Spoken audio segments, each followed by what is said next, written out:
At 95, Clint Eastwood is finally pulling back the curtain on his past and on the forces that shaped how he sees people like Rob Reiner today. Born Clint Eastwood Jr.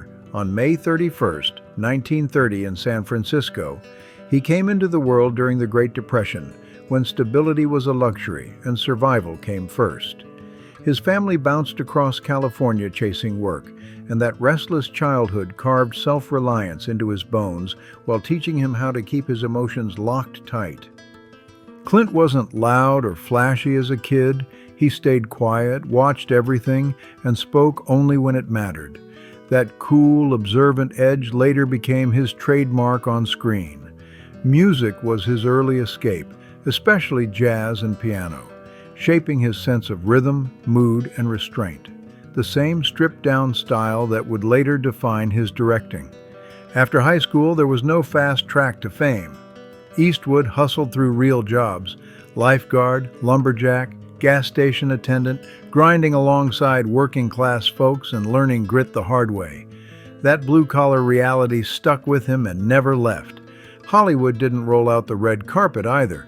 After serving in the U.S. Army, Clint drifted into acting almost by accident. Universal Pictures signed him in the mid-1950s, then tossed him aside just as fast. Studio bosses knocked his looks, dragged his voice, and said he had no charisma. Cold words meant to break him. Instead, they hardened him.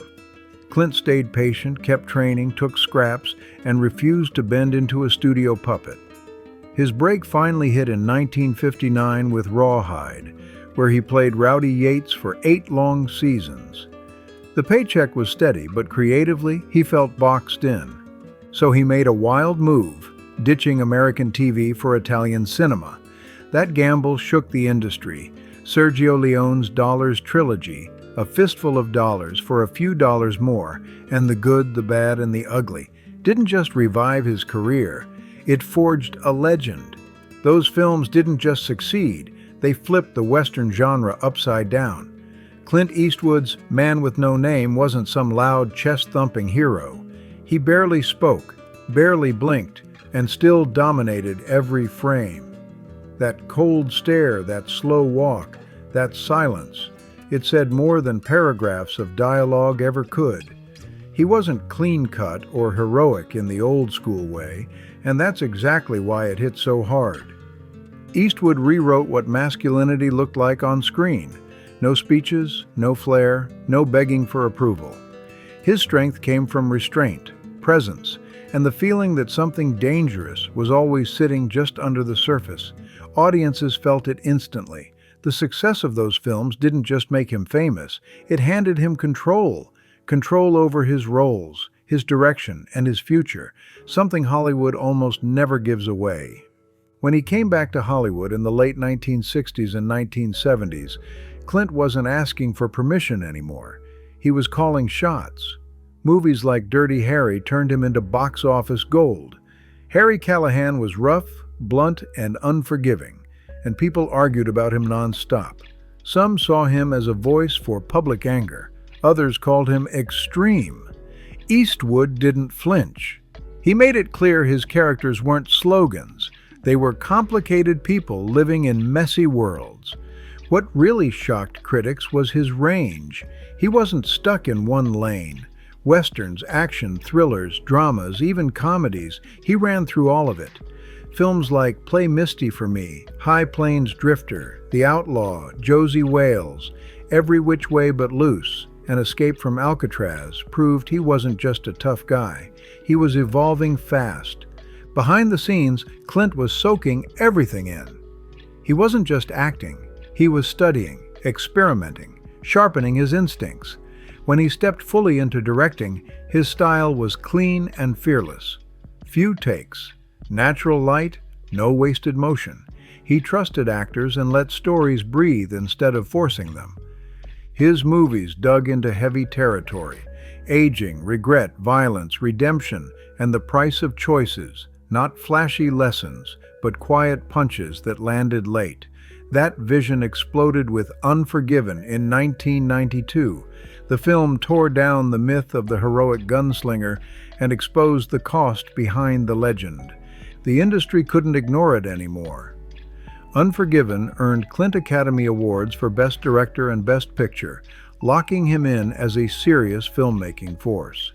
He followed that with hit after hit: Mystic River, $1 Million Baby, Letters from Iwo Jima, Gran Torino, Changeling, and American Sniper, each one stacking his legacy higher. And the respect wasn't just American. Europe honored him with 3 César Awards, proving his impact crossed borders. Add the AFI Life Achievement Award to the list, and it's clear Clint Eastwood didn't just star in cinema history, he shaped it. By 2000, Clint Eastwood's global status was locked in tight when the Venice Film Festival handed him the Golden Lion for Lifetime Achievement, one of the most respected honors in world cinema. This wasn't about one hit or one era.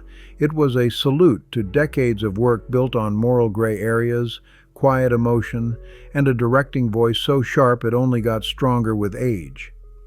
France didn't just admire Eastwood, it officially crowned him.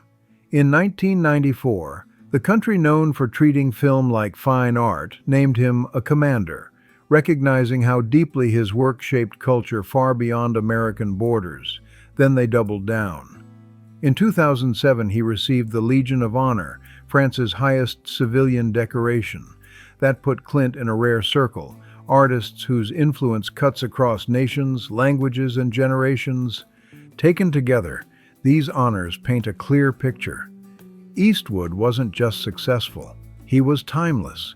His legacy didn't belong to one country or one decade. It kept growing, redefining cinema on a worldwide level. Away from the spotlight, Clint's longest and most complicated relationship was his marriage to Margaret Maggie Neville Johnson. They met back in 1953 when Clint was broke, unknown, and grinding through life with zero guarantees.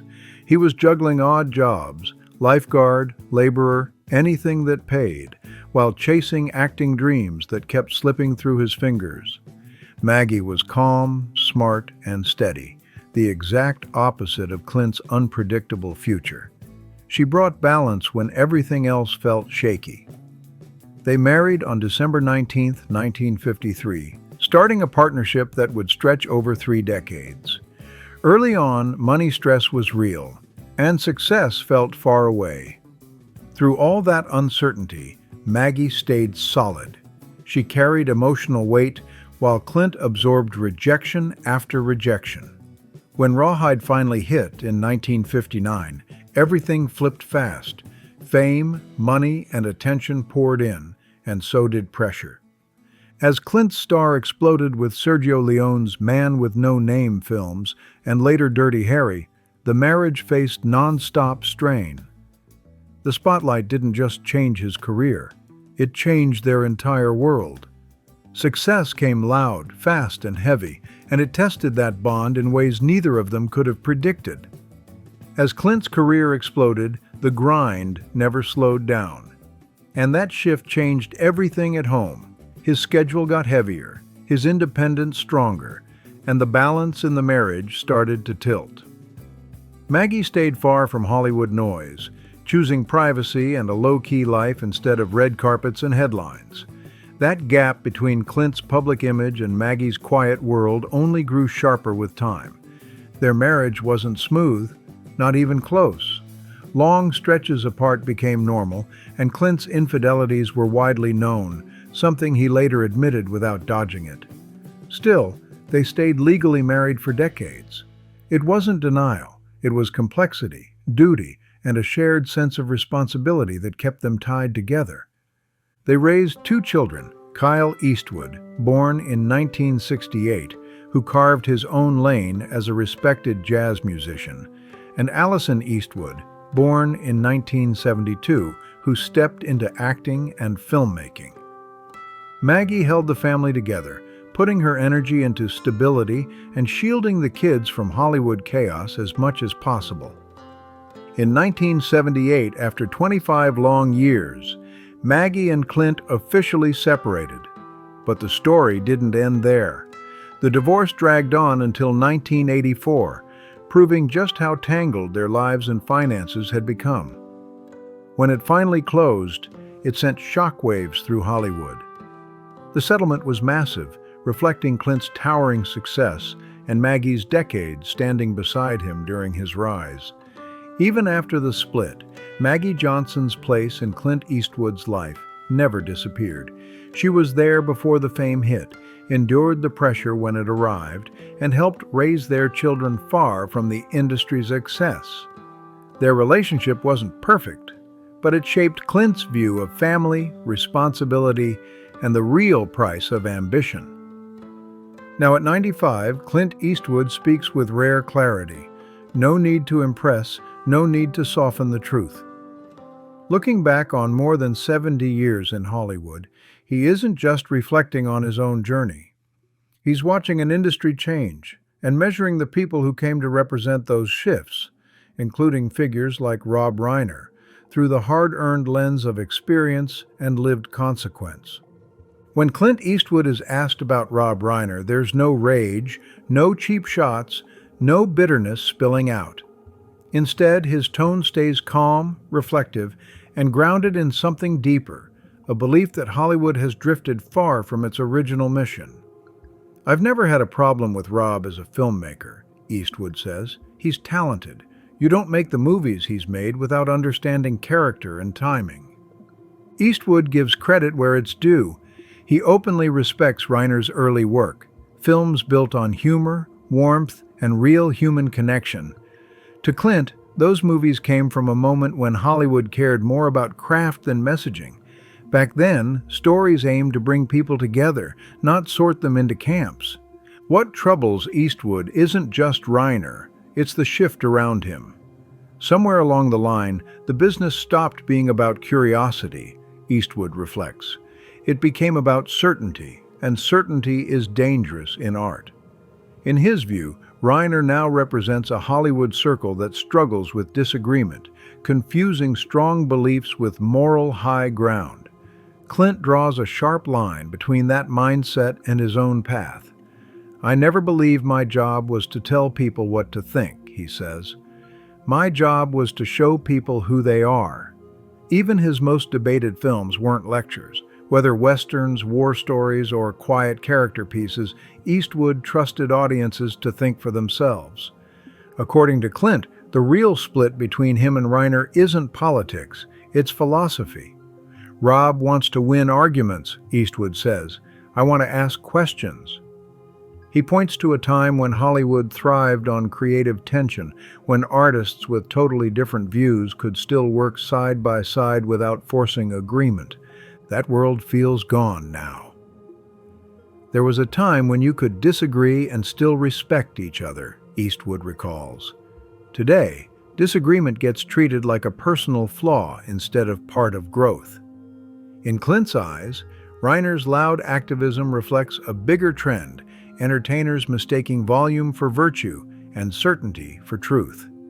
At 95, Eastwood isn't chasing applause. He's speaking from decades of lived experience, and he's saying Hollywood lost something important along the way. Moral certainty closes doors that storytelling should leave open. Eastwood doesn't say this with anger. He says it like a warning. He's careful not to paint himself as a victim either. "Nobody's silencing me," he says. "I've had my say." What really worries him is the next wave of filmmakers, the ones who feel boxed in by approved opinions. "They're scared to be honest," he adds, and to Clint, fear kills creativity fast. "Fear has never made good art," he says flat out. When asked if Rob Reiner even hears this criticism, Eastwood pauses. "I don't know," he admits. "People hear what they want to hear." He makes one thing clear: these aren't personal shots. This is about a system that boosts outrage over insight. Rob didn't create that system, Eastwood says, but he's comfortable inside it. At 95, Clint has zero interest in settling scores. His voice stays steady, almost detached. "Life's too short for grudges," he says. "What matters now isn't trophies or box office bragging rights. It's freedom. the freedom to tell stories without filters. Honestly, Eastwood adds, I'd rather make a movie that makes people uncomfortable than one that tells them they're perfect. Eastwood's truth about Rob Reiner isn't explosive, it's sad. It's the quiet pain of an artist watching an industry trade curiosity for conformity. Hollywood used to be a place where outsiders belonged, Eastwood says. Now everyone's trying to prove they're on the inside. And to Clint, that shift matters way more than any single name ever could. If you enjoyed this breakdown and want more stories like this, make sure to like, share, subscribe, and drop your thoughts in the comments. Thanks for watching, and we'll see you on the next one.